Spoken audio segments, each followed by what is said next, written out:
We're here today with Larry Hingle, investor, home builder, general contractor, fitness ambassador, and ex-professional baseball player to talk about everything construction in Orlando.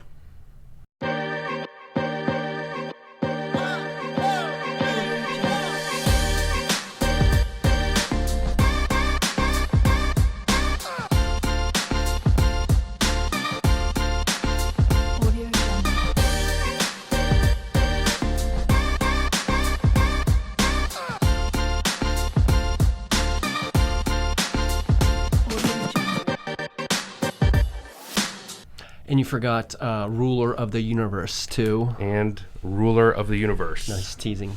But yes, thanks. I appreciate you having me here, Mr. For Harkins.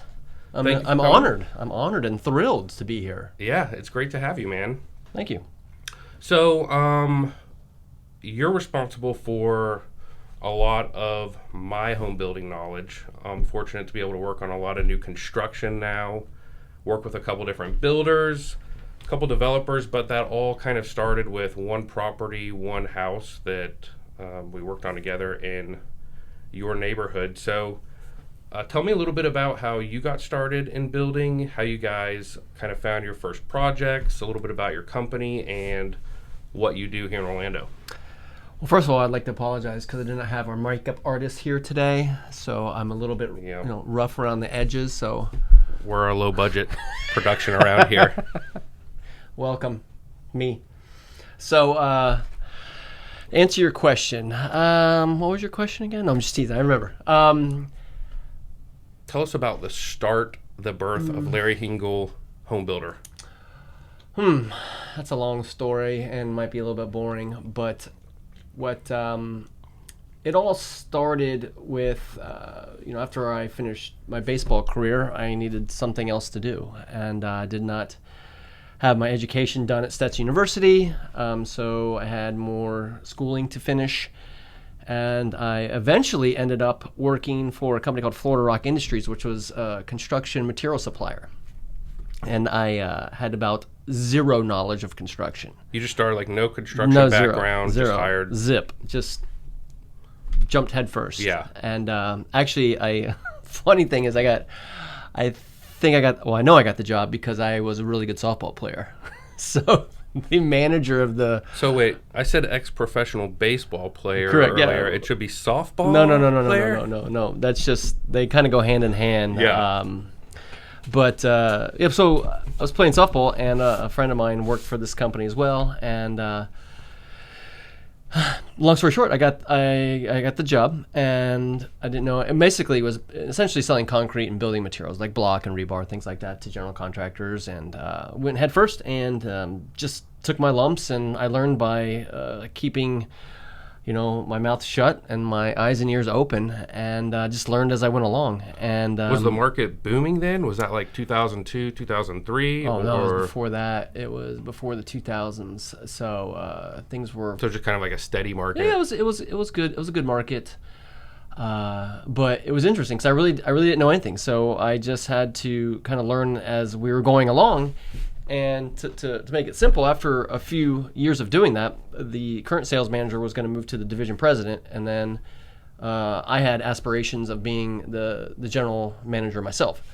So I didn't end up getting the job, and it kind of made me a little frustrated. But as you know, some things always happen for a reason, it seems. Yeah. And I started looking elsewhere, and at the same time, I was also finishing my education at Stetson University, so I had graduated as well. So I started interviewing for other jobs, and along the way, I got a job with a brand new tech firm, because that's when tech was really starting to take off too. These little .coms, and so they found a little niche doing something with rental markets. I don't want to bore everyone with that, but I did fairly well with that. Their office was in Boston. There were some MIT graduates, and I did really well. Dang. Created, I made enough money to get a real good grasp of something, knowing the whole time I wanted to do something on my own.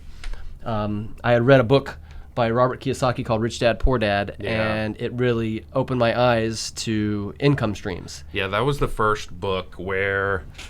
Well, I was a firefighter when I read that book. Really? And I was like, oh man, I'm getting into real estate, whether it's part-time, whether it's full-time. I read that book. That's a game changer. Oh, for sure. Yeah, I mean, it still is today. I Yeah. recommend that book to anyone that is thinking about or thinks that they're an entrepreneur and wants to learn kind of about it also talks about real estate too, and about how your home, which is a good point for everybody, is really not an asset, it's a liability. Yeah.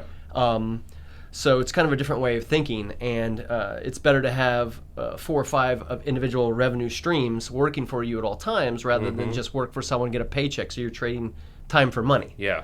So what we are doing, in a sense, being entrepreneurs, is we are taking risk and investing in this.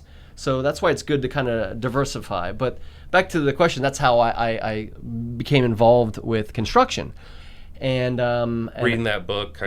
Yeah. And I remember going, that's it. I'm starting my own business. I'm like, Yeah. I need to be a business owner. So I started a concrete pumping company. Yeah. And I didn't know very much about that either. But I knew numbers, I knew math, and I knew how it worked. And I knew, okay, this is going to be profitable. And I can take from 1 pump to 2 pumps to 3 pumps to 4 pumps and then grow it, which I did. So, and don't get me wrong, the economy was growing too. Yeah. And so was the people we were working for. I was working for general contractors that were growing as well, and concrete and masonry companies that were growing as well. So you were a subcontractor for just the concrete I was a side for while. subcontractor to subcontractors, and every Yeah. once in a while I'd work directly for some general contractors, but smaller guys. Yeah. But we were working for like Beazer Homes, Pulte Homes through my friend who had his own concrete and masonry company.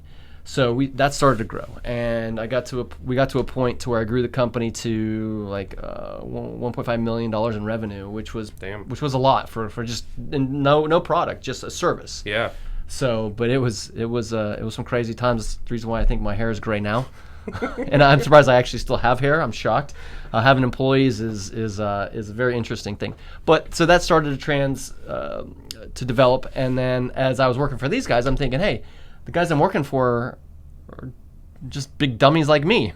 So why am I working for these guys? Yeah. So I started to learn about being a general contractor, and then I became a general contractor. And long story short, kind of started a company, and we just grew it. And my partner, John Erickson, who is the Erickson, the Hingle Erickson, he was the nuts and bolts guy, and I was a business guy. So he knows way far more about construction than I probably ever will, and it works great. So that's how we grew it. So what's the path from subcontractor to general contractor? Is it time on job? Is that licensing? Because I know if you're a homeowner, you can be your own general contractor on your house for like a permit standpoint. But like, what does it take if you're going to be a professional general contractor? What's that path like, or what's the education or the licensing? Well, a subcontractor is nothing. It's weird because they call it a subcontractor, so it almost has like a connotation like it's below a general contractor, which it's not. I mean, there's many a subcontractor I have that make way more revenue, generate way more revenue than we as a general contractor do. So it's all about scale. So, but because you can be a painter, you can be an electrician, you can be a plumber. Some of these things require licenses, some of them don't. Like if you want to be a plumber, you have to have a plumbing license, and go to school and do some schooling for that, or learn on the job. So they're just different aspects. Shout out to Orange Technical College. My buddy Parker runs their marketing, and they've got a fantastic trade program. So they do electricians, they do plumbing licensing. They've got a really good program there. Yeah, and I'm glad you said that, because sometimes there's this negative connotation to being a craftsman or someone as a tradesman, I guess you could say. And we don't have enough of those people, and it pays really well. But I think it's just a stigmata that goes with it. Like, just because you're doing AC work and you're working in a hot attic, and you're getting sweaty. Well, it pays really well, and it's a great job, and it's recession. It's a recession-proof business. I mean, everyone needs AC in Florida, in Central Florida. I mean, forget about it. So and paint, like things need to be repainted and new paint and things like that. So, but back to your question is like there's no real stepping stone. Either you want to be a general contractor or you want to be a subcontractor. You don't have to have one or the other, or it's just inevitable to be a general contractor, because otherwise we wouldn't have any subcontractors and everyone would be general contractors. Yeah. So the idea of a general contractor, it's like a different job, really. It's a totally different. A general contractor is like this. It's kind of like having a general manager of a sports team. So, you have to have all the right players in place and call the shots and be able to have the game plan. That's what a general contractor does, and that's what I call it, general contractor, because you have a general idea of everything, but you're not trade specific. I rely on and John and I both rely on our subcontractors to enlighten us sometimes with code changes and things like, because you can't know everything all the time. I mean, things change, and all that's the technical knowledge absolutely gets updated. Codes change, things change constantly, and it would be great if they would tell us when these changes happen. But anywho, that's a different show altogether. Shout out to all the building departments. You know I love you guys.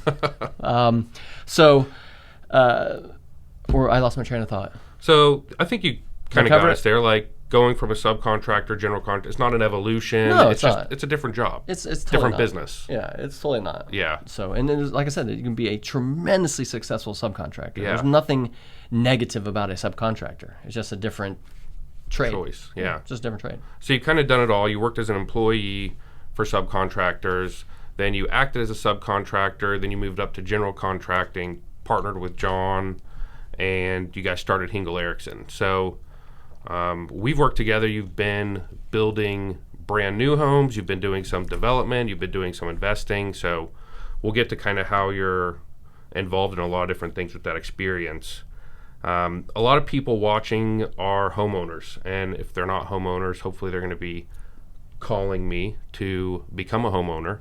And weekends coming up, everybody's running out to Home Depot. Like, we've all got the stuff we want to do. So being in that you are a developer, you're a builder, you talk to a lot of homeowners, you are actually a pretty active home buyer. You know what buyers like. If somebody owns a house and they don't want to have to hire a subcontractor or general contractor, they're just looking to go out and add some equity, improve their home, what should people be looking to do that you don't have to have all this technical knowledge, you don't have to have a professional? Like, what are some good ways to improve or invest in your property as a homeowner that's more than just planting fresh flowers? Well, there's two things here. And I have these. You're right. I have these meetings with homeowners quite often, and they have visions of grandeur to do these things to their home. And my first question is always, how long do you plan on staying in this home? If it's long term, then my point of view is it's your home, it's your castle. So if you want to, add something that won't equate back to revenue, do it for your enjoyment of your life and it'll improve your life, then do it. Yeah. If it's a short term, like less than 3 years, let's say that you plan on selling this house, I always tell the potential customers that sometimes I tell them I wouldn't do it because you're not going to get your money back. You might not even get 50% of your money back. But to answer your question, as far as what can a homeowner do, I think paint is always a really easy one for homeowners to do, relatively easy. If you can do maybe some wall coverings and some things like, there's actually wall coverings now that you can actually Velcro to your wall that like shiplap or fake wood or things like that you can actually remove off and take with you.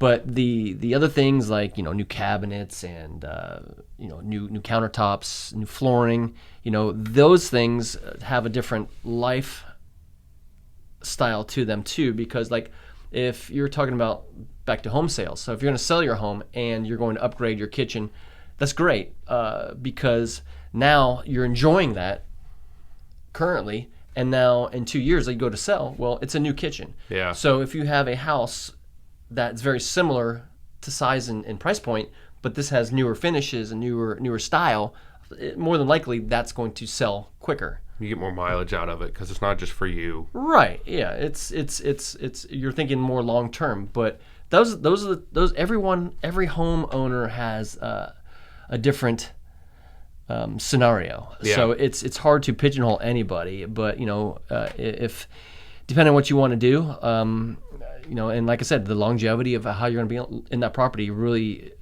goes into answering those questions. Okay. Or that question. So we see a lot of houses that have like this lime green 4x4 tile in the bathroom, or they've got old vinyl floors in the laundry room. I just saw that bathroom yesterday, by the way. Yeah, we just saw one earlier this week. So say somebody wants to tackle like a small project like that. There's just, maybe it's your laundry room, maybe it's a secondary bath, maybe it's just a back porch, and you're thinking like, I don't want to call, pull permits. I don't want to get, big crew over here. I just need a guy to come in and do this, or I just need a girl to come in and do this job. What do you look for in a subcontractor? What do you look for in a really good handyman? Where do you find people, even the people that do work on your homes? Like, what does that look like? What should people be looking out for as far as pay, dealing with these people when they want to tackle a project in the home they own now, but it's not like a full-scale big project? Well, first thing I would say is, like, you should always pull a permit. One. Two, that's kind of what we do. And over the years, we have our team. That's why I said go back to being a general contractor is kind of like a general manager of a sports team. You need a quarterback, you need linemen, baseball team, you need, pitchers, infielders, outfielders, catchers. So, and that's how we equate it. We have plumbers, we have electricians, we have drywallers, we have painters, we have flooring guys. So we have a team, and our team is our team. Like, we don't have 3 electricians, we don't have 3 plumbers, we don't have 3 drywall guys. It's always the same guys. Yeah. So that's our team. So what it is we've weeded out the guys that are the ding-dongs in the industry, basically. So that's where a lot of the value of a general contractor comes in, because we have that team. We're not out shopping, not knowing who's going to show up to do the drywall. Right. It's the same guys. The electricians, we know their names when they show up. We know the painters' names when they show up. Garage door guys, you name it. Trim, the guys that do our trim and install. So it's always the same bunch of guys. But if a homeowner is going to take on that task themselves, I would definitely ask for referrals from people that because that's huge. Because there's actually times where we have received referrals from customers for jobs that we didn't do, because it was a 50-50 shot. They chose another client or another customer, another contractor. They did the job, and they are not doing any more jobs. And not only that, but we get the referrals for jobs we haven't even done. Yeah. Because then they see projects that we've done real close to them or across the street, and then we should have hired you. And it's not even a cost thing. It was just they chose. Yeah. And that's what happens. But that's the toughest part when you take these tasks on yourself as a homeowner, especially when you don't know what's going to happen. Like, I have a client right now that they decided to take on the low voltage task themselves instead of using our low voltage guy, and it's a $2,600 job. Has now all of a sudden they have a bill for $16,000. Jeez. So they're trying to figure out now how that came to fruition, or how that works. But it's the old saying, like, if you think it's expensive to hire a professional, wait until you hire an amateur. Well, yeah, or the cheap becomes expensive. Yeah. So it's a lot of times you get what you pay for in this industry. Yeah. So the same in our business. Like, if you're looking for a realtor, if you're looking for an appraiser, if you're looking for a lender, like, word of mouth referrals, like, still probably there's not like some secret bank of people that general contractors have access to where you can go and pick out like good cheap labor, or like no great website you can go to and there's just like a list you pick. It's still like kind of trial and error. You find good people, stick with them. Absolutely. Get referrals for them. Absolutely. We've been in business for 10 years, and I would say the majority of them have been with us for 10 years. Yeah. And so can people call you if they, and I don't want your phone blowing up all the time, but like, I get to do that. If one of my clients the other day, somebody needs gutters, I'm like, hey man, who's doing the gutters on all these houses? Right. It's a great resource, but do you open those people up and refer those people to just anyone? Like, will you refer out those subcontractors? Of course. If people call you? Yeah. Because for me, I want my subcontractors to be happy and be profitable too. So the more business I can give them that it has nothing to do with me, the better. Yeah. I don't want to be like a Google source for tile guys and drywall and paint and roof and all that. But I will definitely gladly refer the subcontractors that I use because I trust them. Yeah. And just if it was for your own personal house, like if you needed a roofer, yes, absolutely, I would give you my roofer's phone number. If you needed drywall, if you needed paint, you needed flooring, electric, I would definitely do that because those are the guys that I trust. Yeah. Because I would trust them to work in my house. I would wouldn't trust them to work in your house because you're a friend and you could be, or even if you were a client. We put a lot of trust and faith into our subcontractors, and that's why, we don't hire always the cheapest guy. We don't have cheap guys. We have guys, but we want guys that are going to do the job correctly and have less callbacks and have the job go smoothly. Because at the end of the day, that's what it's about. It needs to be right. And don't get me wrong, things do happen. I mean, it's construction. Yeah. There's nothing perfect in construction. It just doesn't happen. But it's how you adjust to them. And that's where the guys are really good at, too. They're like, hey, no problem, we'll fix that. Hey, no problem, we got it handled. No problem, we can fix that.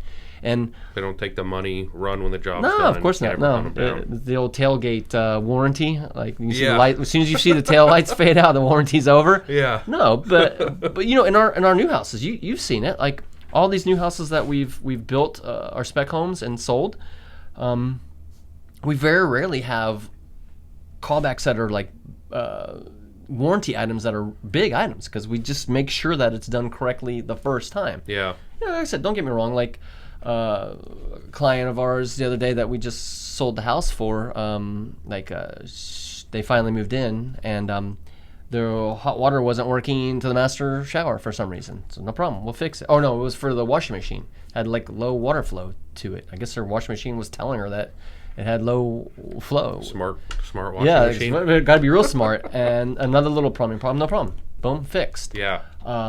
So these aren't major things. You hear nightmares of these people that have jobs done and work done that you can't get the people back out there, and it's just a sad thing. We've actually gone behind over the years and done some of these jobs, and it's kind of a sad case scenario that these contractors take the money, basically run, and leave the homeowners sitting there with jobs half done and just no recourse. So it's a real bummer, but that goes back to saying like you need to really be careful who you hire like for anything in life. You know, so cool. So, you guys do small jobs, large jobs. You develop, you build new homes, and I see you've got some pretty big renovations going on now, like some big additions, some huge renovations. So something that we kind of go back and forth with, even as professionals. When do you decide, when should somebody choose to renovate where they're at, do a big project, tear their house apart, versus cut the house loose, sell it, and go buy something that's a better fit? What's kind of the level there that makes a big renovation worth it? You're obviously like, it can displace you from your house. It can be a little more expensive to do a renovation because you're working around what's existing. So if people are watching and they're thinking like, man, I'd really like this big open modern kitchen, or I'd really love to have like a huge master bedroom and I don't, how do you kind of give guidance to people on whether or not they should choose to renovate or whether they should just go find a house that's a better fit for them? That goes back to the earlier question. When I meet with clients, my first question is always, have you met with an architect and do you have plans? And or what is your mental budget that you want to spend? Yeah. It's kind of like going to shop for a car. When you go shop for a car, you don't go shop for a car and you have no idea what you want to spend. You could. I'm just gonna wait till it feels right. I'll buy whatever car. Yeah, I mean, you kind of know. I mean, you kind of know. You're not gonna go. Oh, I think I might go buy a car. How much does a Maserati cost? $100,000? I don't know. So, but you have something in your mind. I want to buy a Tesla. What are those, 30? No, they're not $30,000. Come on, you have to be realistic in what the budget is for what you're purchasing. Yeah. But a lot of homeowners don't know because a lot of times, by the way, this is a great segue. A lot of times these television shows that you see these home improvements on, I have no idea how they come up with these prices and these numbers.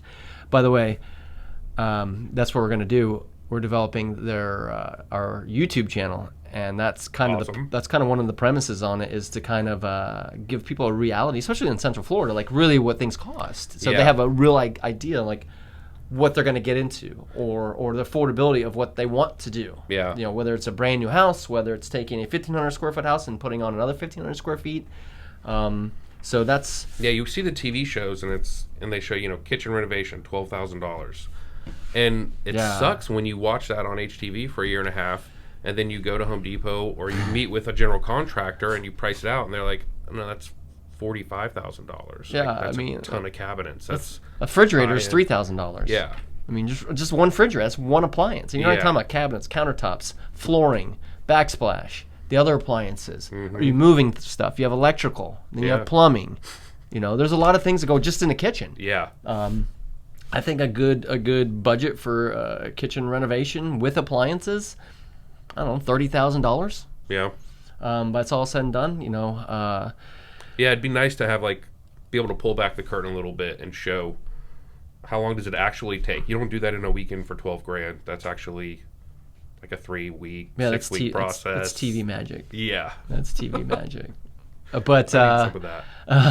but that goes back to the original conversation we were talking about. Is like, every project is different, and everyone has a different mental price range that they're looking at for their projects. Mm-hmm. So, and then it comes back down, like I said, longevity. Are you worried about saleability? Things like that. So it's hard to really answer that question on a broad spectrum. It has to be kind of like an individual basis. Yeah. It's too broad of a question. So if somebody's looking to renovate, we get those calls a lot. People are they're on the fence about selling, so they kind of want to know how much their house is worth, but they could stay in their house. They're not willing to lose money. They have a certain number they want to make. So sometimes we're involved in that conversation, but is an architect the first call you think a homeowner should make if they're looking at doing it? And do architects have general contractors that they're going to work with, and they're going to try and keep you from going out interviewing other people? Do they want to keep it all in-house? Who's that first call to? And it depends. If someone if I find that potential customers that have been through the process before, they know kind of have an idea what they think things are going to cost. So they might contact an architect first and kind of start. Most of the time, I would say predominantly I get the phone call. Yeah. And they ask me, and like I said, my first question is always do you have plans? And then the second question is, what do you envision this thing costs? What in your mental approach? Sometimes people are like an open book, because I'm an open book, and I try to create that camaraderie, that trust with people on the phone. And it's tough, but usually it happens in person. But even if we're having the conversation in person, my question is what is your budget? And I think some people are afraid to tell me the budget, thinking that they're going to be way overpriced, right? And I'm going to make all this extra money, which is never the case. Yeah. But I can understand people's apprehension. It's kind of like if you're going to shop for a car and there's no price tag, and they're like, "Hey, I'll give you $40,000 for that car," and the guy's thinking, "That's great. I was only going to sell it for $35." Yeah. Okay, sure, sold. Yeah. So, but yeah, the first phone call is to me, and because I do this a lot, and I've gone to, because people want to know, hey, how much do you think it's going to cost? And that's why I want to know that number, because I've had the conversation where people are like, I'm thinking it's going to be 50, and my statement is it's going to cost more than 50. Yeah. It's going to cost more, the cost is 80. Yeah. That's with me making zero money. Yeah. So no, I think if that's what your approach is and that's the money you want to spend, then it's not going to get done. I mean, the costs are costs. I mean, so first thing is going to be really probably set a budget. Look at your finances. You have an idea of what you want to do. Know what your budget is and figure that out, and then start kind of researching. You can, but that's the same. Well, I don't mind doing that in meeting with clients, because I want to give them a realistic idea of what I think things are going to cost. Mm-hmm. I've met with many of clients that didn't even end up becoming clients, because we would meet at a house, and older home, great location, but have these conversations to where hey, this is going to cost, you're going to buy this home for $500,000. Beautiful. It's built in 1927. It's just chopped up. And so to get it to where you kind of want it to get it to, it's going to cost $200,000, let's say a whole house renovation. And that's stuff that we see. Mm-hmm. We don't even know what we don't see. So then you have now a price point of $700,000 now. So is this house going to be worth $700,000? Or is it more advantageous to take that house, knock it down, spend an extra $70,000? Now you have a brand new house on a great location. Now you have something that's very valuable in people's eyes because you have a great location, let's say on the lake, on the water, and there's not a lot of new homes like that in, let's say, the downtown area. So now you have this product that there's not a lot of, so you can command higher dollars. But if you've renovated that house and now for $70,000 and you wanted to sell it, if you had to sell it, it's an older house that's been renovated. Yeah. And people know that. I mean, it's got lower ceilings. It's the flow of the house. You walk in, the stairs are right in front of you. There's no direct line of sight to the lake. You know, this is just one example. You know, you can talk about people that want to add on to their house. And I've had clients to where kind of like off the Lakemont area. What do you call that area? Like Winter Park Pines? Yeah, kind of like Winter Park Pines, that area. But did the whole process, talked about what it was going to cost. He was very upfront with me. They both were, and he and his wife. And they said, listen, if it gets to the point to where it's going to cost more money than I can just sell it and then go buy another house that's comparable in size, then I'm going to do that. And I'm like, that's fantastic. So I worked with him. We did it. We developed plans, priced it out to the penny. And he, in the meantime, had done new windows and did a little bit of painting. And then he's like, listen, Larry, it's just I'd rather just sell this house and buy a new one or a home that's already this size than go through this process and do this. I'd rather just sell it and buy a new house. Yeah. Another house. Yeah, some people are super specific. They want this size door. They want it there. They want a pantry just like this. So, like, if you have that kind of vision, then obviously it makes sense to renovate because you can't even go buy that somewhere else. But I guess if you're just looking for more space or open or updated, then, yeah, you have to look at, am I going to get my investment back to make this improvement, or should I sell and just go buy a house that has that? Sure. Get a good deal somewhere else. Yeah, I mean those are the tough conversations to have, because I would never do a job just to do a job if I thought it wasn't right for the clients. That just doesn't bode well for future business. And there's enough work out there too. Oh, for sure. Yeah, even when there's not. I mean, there's no. It's just you have to be straight with your clients. And I think people really appreciate that, and whether it's with pricing or whether it's to do or not to do a project, because there's been many projects that I've gone, I'm like, with your budget, there's no way this is going to happen. And also, I really don't think if your long-term goal is to sell this, I wouldn't do this. But you could do some of these minor things, and that will help you, sell your home. And we part ways, and I'm like, good luck. Thanks for having me out here. But those same people buy another house, and then sometimes that creates future business, or those people refer me to other clients. So, it's just about doing right by people and doing the right thing. And it just seems like it's like tough to come by these days sometimes. Yeah, for sure. Cool. So we talked about renovating, but you guys do a lot of building too. Fortunately for me, because I get to work on a lot of those houses that you build. You're doing a great job, by the way. Thank you. Thanks. Don't give yourself a raise, though. Paid plug. So talking about building new, a question we get a lot, how much does it cost to build a new house? How do I choose a builder? Where can you go in Orlando and build new homes right now? Where should you build homes? So let's talk about new construction. Yeah, give me one at a time. How much does it cost to build a new home? Say shotgun questions here. Holy smokes. Well, let me ask you this. Here's a good question. What do groceries cost? What's a cart full of... This is my favorite Chris Gooden line, who's our architect. What does a cart of groceries cost? Yeah, depends on what you put in it. Hello. Bingo. Yes, and how much you fill it, how big your cart is, what you put in it. So, a general rule of thumb, if you want to do a broad spectrum in Central Florida, I think... different quality of homes and different sizes too. Of course. You guys kind of work on, and maybe I should ask you, but I'm thinking like 2,000 to 4,000 square feet is kind of what we see a lot of new construction happening with the size range. Is that kind of what you guys mostly do? Sure. Yeah, I mean that's the typical home in Central Florida. It's anywhere between 2,000 and 4,000 square foot. So take the average, like a 3,000 square foot brand That's new usually home. the sweet spot is 3,000 square feet, plus or minus a few hundred. But Yeah. which is usually going to get you a 4-bedroom, 3-bath, or a 5-bedroom, 3-bath, or something along those lines, depending on how you want to cut it up, Yeah. or how you want to make the flow. But I would say the cost to build is going to be anywhere between like $85 and $100 a square foot cost, and then you have obviously we charge general contractor fee on top of that to build. But Is that just like a flat fee, or is it based on?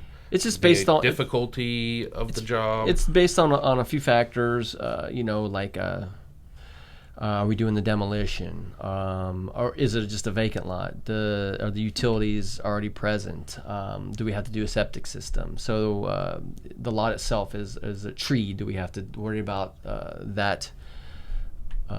Working around. Sure. Are we building around trees? Are we protecting trees? Which municipalities are we working in? Because we kind of know the process for all those things. I've heard there's a lot more parts and pieces involved building in the city of Winter Park versus there are building Orange County, city of Orlando.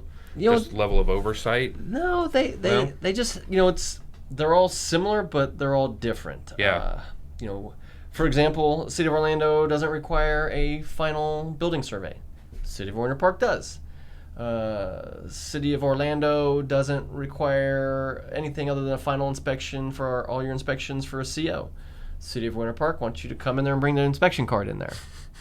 Why? What's the what? They only do that for you. They like to see you and hang out. Nobody else has to do that. So so everyone has their little nuances that they do. City of Winter Park is very quaint. You have to physically bring in the plans in there, and they stamp them for you. Yeah. Like physically, like in person. No more City of Orlando. It's great. Never even have to go to the building department. It's all done electronically online. They send the approved plans back, send them to the print shop. They get printed, bring them to the job site. It's done. Dang. So there's a lot of improvements that have happened for all the building departments, but they're all a little bit different. So Gotcha. Yeah, they all have their pluses and no minuses, of course. So that's a good ballpark, though. If somebody owns land, maybe they're going to tear down, maybe they're going to build a house, $85 to $100 a square foot, and then if it's really difficult, you got all these hoops to jump through, going to be a little bit more. Yeah, I mean, it's like anything else. More work, yeah, more fee. It's like it's human nature, right? It's how we do things. So, if you know a client's going to be easy and it's going to be a pretty quick sale, maybe you help them out with how you guys do business. So it's like anything else. Yeah, for sure. So, okay. So, what about hiring a builder? You guys are unique in that. Thank you. You're sort of a hybrid between maybe what a production builder would be and what a custom home builder would be. And we're running into a lot of buyers who they want to pick some things. They want to pick out what their cabinet color is, and they want to pick what they saw online from Pinterest. They don't want like something close to that you have out of your 4 choices, right? So you guys are unique in that you can work with kind of whatever a homeowner wants, but you can also make a lot of decisions for the homeowner, so they don't have to be the general contractor. They can still go to work every day, 9 to 5. They can still be with their family and not have to agonize over all the tiny choices. So when you're hiring a builder, like an example, Lennar, they're pretty regimented about what your choices are. You get these types of flooring, these types of cabinets, these types of fixtures, these appliances, and if you don't like it, then maybe that's not going to be the right home fit for you. There's other builders that are fully custom. They say we don't have anything that we're going to recommend or suggest. Like, it's all up to you. It's your choice. So talk a little bit about why people should choose those different types of builders, what the advantages of working with somebody that's kind of a hybrid like you guys are, and what maybe some of the advantages of working with a production builder or a fully custom builder would be. First of all, you should never choose anyone else other than us. I don't know why you would. No, I'm just teasing. But I really can't tell you why you shouldn't choose the other builders, but I can tell you why, you can choose us. Because my partner John, he was a superintendent for a production builder for quite a few years, and so that's where he kind of cut his teeth into the trade. And but you're right. You go there, you have 3 cabinets, 3 tile choices, maybe 4 exterior colors, whatever, and shingle. You have, it's limited, right? That's the good and bad thing about with us is that the choices are unlimited. You can do whatever you want. You can do whatever you find on Pinterest, or you can do whatever you found on that DIY show. And that's where as a custom builder, our fees are probably a little bit more because we take the time to do that. I take the time to go hand in hand with clients if they want my help to go choose tile, choose door styles, choose trim, door handles, finishes, cabinets, countertops. We have one cabinet and countertop guy. He comes and he'll come to your house and he'll come meet anywhere, and we'll discuss cabinet choices. Because my big thing is, like, cabinets are cabinets, and if cabinets have a warranty, why would you want to spend 15 to 20% more on cabinets that do the same thing? Cabinets, what? They hold dishes? Yeah. And you put your countertop on top of them. So there's different. I try to lead customers into making educated choices that they'll get more value from, rather than. It brings the investor side back, because we do see people who spend money on cabinets that it's just, they're not going to get. You could spend 60 grand easily on cabinets, or you could spend 20, and you're that 40 grand additional. You will not find a buyer that sees the same value in that 40 grand that you did. Extremely rare. It would be extremely, extremely rare. So why not save that money and put it in upgraded landscaping or pavers for your driveway? Things that you'll really see on day in and day basis. Upgrade your appliances. Spend more money on your appliances. Things that you're going to use daily. So there's some value-added stuff that we bring to the table to our clients that you may not get, from a production builder. Because, like I said, like you said, you go there, you have A, B, or C. I want D. Well, there is no D. If you want D, do it after you close. I've heard stories where there are people like, I don't want any of your choices of carpet, so they don't put anything in there. They're like, just leave it blank. It's concrete, and then I'll do my own. So there's just different levels of services, but then again, the value that they sell their homes for is usually a tad bit lower, because they buy in mass volume. They have contracted prices with all their subcontractors on a national basis sometimes. So that's why they can suppress their costs down, and their sales prices are lower. Because being a custom home builder, I mean, the prices are more. But you also have, as a production builder, you also have to depress your values and cut your costs, because you're flooding a market with a single product in a single area. So if you're a big production builder and you go and you build 70 homes, when there were 2 and you added a third, it made the other 2 less valuable. When you added the 4th, the other 3 are, because they're not as unique. They're not custom. They're not one of a kind. Correct. Whereas you guys are going in and really kind of creating a one of a kind house in an area where there's probably not other homes like that. You've got architectural diversity in the community, so it might actually cost a little bit more, but you actually wind up with a more valuable home at the end of the day, because you can't go 3 streets over and see the same floor plan sitting there. Right. So yeah, that's an important distinction. So building a home, doing a major renovation, maybe you just need a good vendor referral. People can call you. You can help them out with that. Hingle Erickson Construction can help out with that. Getting out of just real estate a little bit, you have lived in Orlando for a long time. You're pretty active in the community. You travel around to a lot of the different neighborhoods. So looking towards the future, what do you see as Orlando's next emerging hot neighborhood? We've had Winter Garden got really hot for a while, and Lake Mary got really hot. You've got the downtown neighborhoods that are hot, but looking outside of those traditional areas, what parts of Orlando, where do you see growth in the future? What are you excited about outside of kind of the traditional hot neighborhoods right now? I can't tell you all my secrets. If I tell you my secrets, then people will jump on it. Where is the opportunity? That's what we're looking for. Well, those are different questions because, being a custom builder and, like you said, an investor, we build our own spec homes for sale, as you know, because you represent me and sell them. Yeah. But I'll tell you the areas that I think I can see improving and that I am actively looking are areas like the Hourglass District. Yeah. Which, if you don't know where that is, and you know these things too because you see the market too. The Hourglass District is off of Curry Ford. I guess would be the what would you call that? The south side of Curry Ford. South side of Curry Ford. Kind of the southeast corner of Curry Ford and Fern Creek, I'd say. Yeah, the Hourglass. Yeah, right off of Curry Ford. But that whole Curry Ford where it hits Briarcliff in downtown in the Lancaster Park area, I guess you call it. That area right there, Lancaster Park has always been hot, obviously.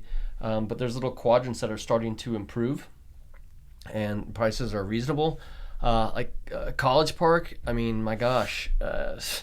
We were just talking about this yesterday. I mean, 2 ones, 900 square feet, are asking $318,000. Yeah.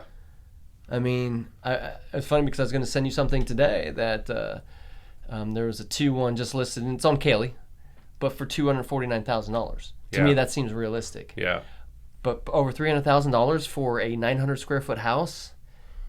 Yeah. I mean, that's getting up there. Don't get me wrong. I mean, you're approaching Winter Park style pricing, and it's College Park, and but that's already established. So your question was emerging markets or areas, but I mean, Colonial Town is a little bit interesting to me. It's that area seems to be improving. Mills or 1792. I guess it's both. Yeah, Mills 50. They kind of call it. Yeah, it's kind of improving. 50 is 50. Man, traffic on that road is terrible. But that the Colonial Town is very intriguing because you have homes that are old and sell for the 200s, and then you have some newer ones that are selling 750 next to these homes. So it's a very up and down. Some multifamily opportunity in there. I saw some new stuff in there. So that's a really cool area, and you can still buy older homes that are reasonable and still renovate, and which is great because when the new stuff comes in, it only helps the value of the existing homes. Yeah. So, and then the existing homes that maybe are older but have that quaint touch or has been renovated really nice. Those areas seem to really do well. It makes it worth investing in that older home. The Lake Como area. Yeah. Still, that area is very intriguing also, which is fairly close to the Hourglass District, but because of the new school for Lake Como, that area seems to be popping a little bit more. And there's things that you see in the market. I mean, if homes are priced right, they last for like 2 days. Yeah. 2 days. Like the one home, we looked at a home that you and I both agreed. I said, by the end of the day, this house will sell. Yeah. It was a house that I was even we were thinking about purchasing to build a new home. And sold the same day. And if things are priced right. But the only thing that is very, very interesting to me is, and it kind of scares me too, is I'm like, where do all these people that are buying homes that are $800,000 in that market, like, you're putting down a substantial amount of money. I would assume for these mortgages, $150,000, $140,000, 20% on some of these, $160,000. Are we going to run out of those potential buyers because is the economy growing at the same rate that home prices are growing? And that's the one thing that I'm not really that educated about, and it kind of you need those high income jobs, right? Really, to the homes that you're building, they're luxury homes. Correct. They're full luxury homes, 700, 800 above, and that's not affordable for a lot of people. Right. So yeah, you need good wage growth. You need good employment growth. You need new industries coming in to supply enough residents that can afford that price point. Right. Yeah. I mean, Orlando, we're fortunate in Orlando. We have Lockheed Martin, Siemens, EA. We have some good high-tech companies. Florida Hospital, Orlando Health, like huge medical companies. So, I mean, we're fortunate. We're almost flush with high employment, high income employers in the area. And but we are replacing the $250,000 houses with $800,000 houses at an increasing rate. So yeah, you have to wonder, how long can employment keep up with that? How fast can wage growth happen to where you can still be in business and make a good profit and still deliver a house at a fair price? It's definitely something to keep an eye on for sure. Yeah, I agree. So another thing, what's a good hidden gem in Orlando that people need to know about? Like coffee shops, restaurant, bars. You cruise around, you're looking for deals, you're looking at lots, you're always, sending me, what about this house? I just found this lot. Like, so what's a spot you think people should check out that you found that you like, that you know about, just being an Orlando resident? HingleEricksonConstruction.com. Just contact us and then we'll find it for you. Okay. No. So a hidden gem. We kind of just covered that. No. Like what's a hidden gem restaurant or coffee shop or bar or place that you think is in the neighborhood, in the area, in the city that's cool, you think people should check out? Oh, no, come on. I think it's, I know how to pronounce it, but Sette, Sette. Yeah, the Italian place. Yeah. Sean and Jimmy, Property Boys, told us we need to go there and check that place out. Didn't they change their name? They did. Central Florida Homeboys now. Homeboys. Yes. Yeah, the Homeboys. Yeah. Yeah, that place, I think it's spelled Sette. Okay. Which I believe is Italian for 7. Yeah. If I'm not, correct me if I'm wrong. We'll put a link to that place. Yeah, I think that place is awesome. Okay. I was very impressed with the food and service, and the owner was really nice. We met the owner there. She was really cool. Ivanhoe in the Ivanhood. Yes, as well as the hidden gem, which I think I partaked in last night, is in our neighborhood, is Kelly's Ice Cream. Yeah. That is a super hidden gem. That is a hidden gem. Which is Kaylee and Fern Creek. Yeah. Kaylee and Fern Creek. There's one on Corinne Drive also, Audubon Park. Baldwin. That's a really cool place. Which is, it's kind of, if you don't know the neighborhood, you wouldn't know it's there, but it's packed every night. Yeah. It doesn't matter, and it seems like they're doing really well. Yeah, that is a cool spot. What else? I think Curry Ford is a little hidden gem. That's that whole little strip there. I mean, yeah, Foxtail, that's a nice spot. Is nice. They redid that whole little quadrant there.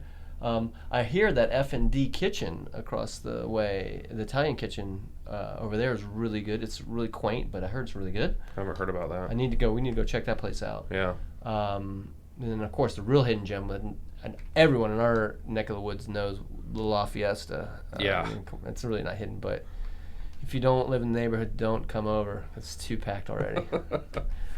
Cool. So last question. Oh, there's also the Aardvark too. Well, that's pretty cool. Yeah, Aardvark Beverages. Yes. Crystal Lake. Yep. Yeah. That place is really cool.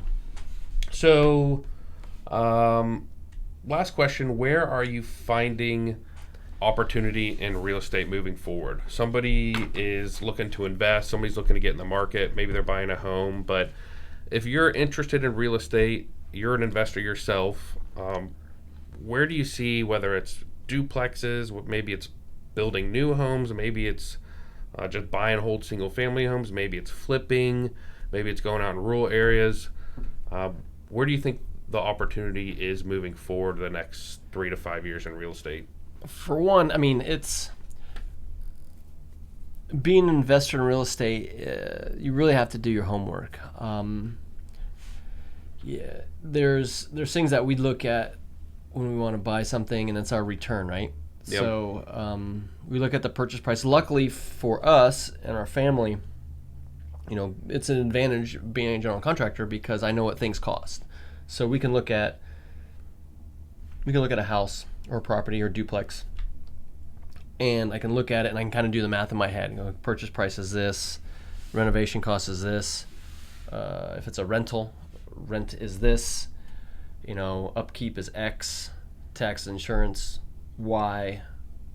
What does Z equal out to? And you know, we look at it from a standpoint of even after all those factors are involved, we would like to make a 10% return. Because rents are steadily increasing here, and that's another thing that we didn't really get into a lot. Yeah. But the rent market is increasing. Phenomenal rent growth. Yeah, it's really been great for the rental market as far as owning properties and renting them out. And which is probably a good sign of the job growth and the employment growth we're talking about. You would think, but you know, the key is to kind of do your homework and kind of know what you're getting into, because there's always unknown factors and there's always things that are going to arise. You know, there's always things that are going to happen, and you need to make sure that you have enough equity or enough nest egg to be able to do those things. You may find that you invest in a property and you're going to keep it and rent it, and next thing you know, you need a new AC, you need a new water heater, you need a new roof. Yeah. Tenant breaks a lease, moves out. Anything. I mean, your septic tank may be shot if you have septic. It may need to be redone. You may find that you own a property and there's a septic tank is located like underneath the house halfway. Yeah, know that firsthand. I mean, so what a nightmare. There's quite a few things involved, but you know, it's like anything else. You know, make those educated decisions, but then also kind of know your area. You know, I would have a hard time even if someone were to call me and say, "Hey, Larry, rental market is really good over here in St. Pete. You should probably there's a duplex for sale." Yeah. You know, that would be scary for me. But if you call and say, "Hey, over here off Carlton, there's a duplex that's for sale and it may work," and then I know that area. I know I can drive right there. I can ride my bike over there. I know where it's located. I know the neighborhood. Yeah. I know, you know, a lot of people in the area. So yeah, those are things that make me feel better investing. Then there's other investors that have totally different strategies that you know, but we're more locally centralized, and I want to be able to see and be able to put my hands on, you know, what's going on. Yeah. Because we're not that large of investors to where we have like hundreds of properties. So, but it's like developing, like we talked about in the beginning, the Rich Dad Poor Dad book. It's creating those assets and those streams, and that's investing in properties, being able to buy them at a reasonable rate, and either fixing them up or just renting them. Yeah. And then you create this revenue stream that's continually going, and you know, you just have to know what your threshold is, and you can't overextend yourself, because that's what happened in the large crash and back in 2007, 2008 is many there were times where these subdivisions would go up. Let's say a Pulte Homes or a Lennar or whatever. There would be people buying the lots and the houses, never to move in them, but to resell them. Yeah. Because the condos too would sell out. Oh yeah. There was a time when I remember I almost pulled the trigger and invested in a condo downtown, and I was so close, but I'm like, God, I don't see where all these people are going to move from to be moving into these condos. Yeah. There's so much. We were doing concrete work, pumping concrete for 5-6 houses a day. That's just us. A day. Yeah. We were doing 30 houses a week. I'm like, where are these people coming from? Yeah. They're falling out of the sky? I mean, are we reproducing at such a rate that it's just crazy?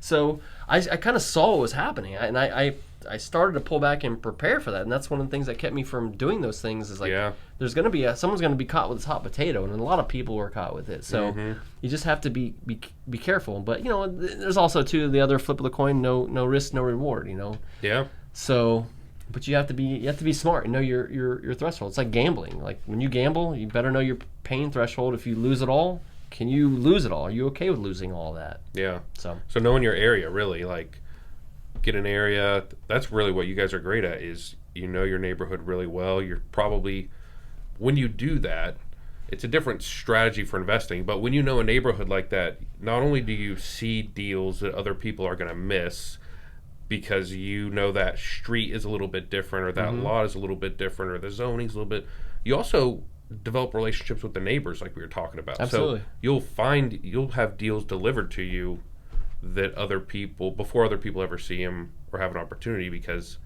you're so invested in that area, in that neighborhood. Yeah. You know so many people. So sometimes I'll like the College Park house that we did. The first thing I did was the day we were going to make the offer.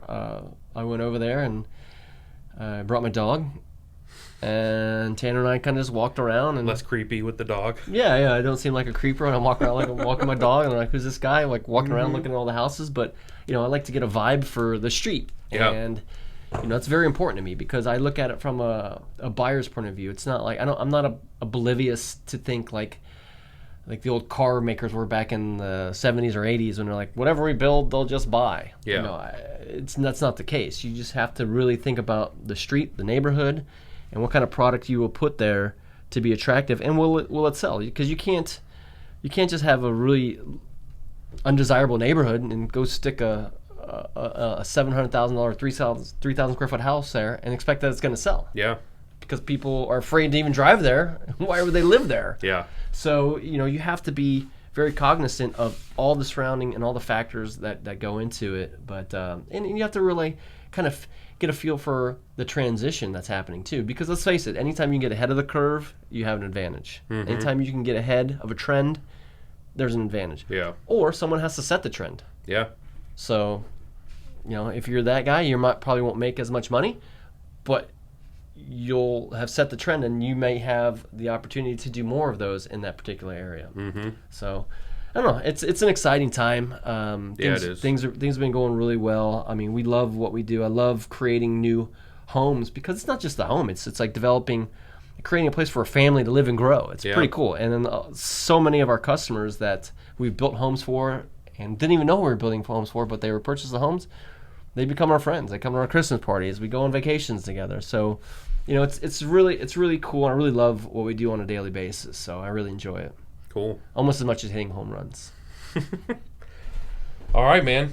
Larry, appreciate you coming on. That's all we got. Where can people find you if they have questions, if they want to reach out, if they want to build, if they want to renovate? How do people get a hold of you? Well, they can go to our website and contact us there, which is hingleericksonconstruction.com. Cool. That's probably the best place to grab us, and you can also take a look at some of our work that's on the website. Okay. Or reach out to me, 321-377-0341, and I'll put you in touch with this guy. Yes, absolutely. Thanks a lot, man. Thank you for watching, and look forward to hearing to you guys. And also, don't forget, the YouTube channel is coming out. Yes, Larry Hingle YouTube channel. Is that what it's going to be called? I don't know. We don't know yet. Stay tuned, but yeah, it's it's in the process now. Yeah. We're working on it as we speak. So, cool. Thanks, guys.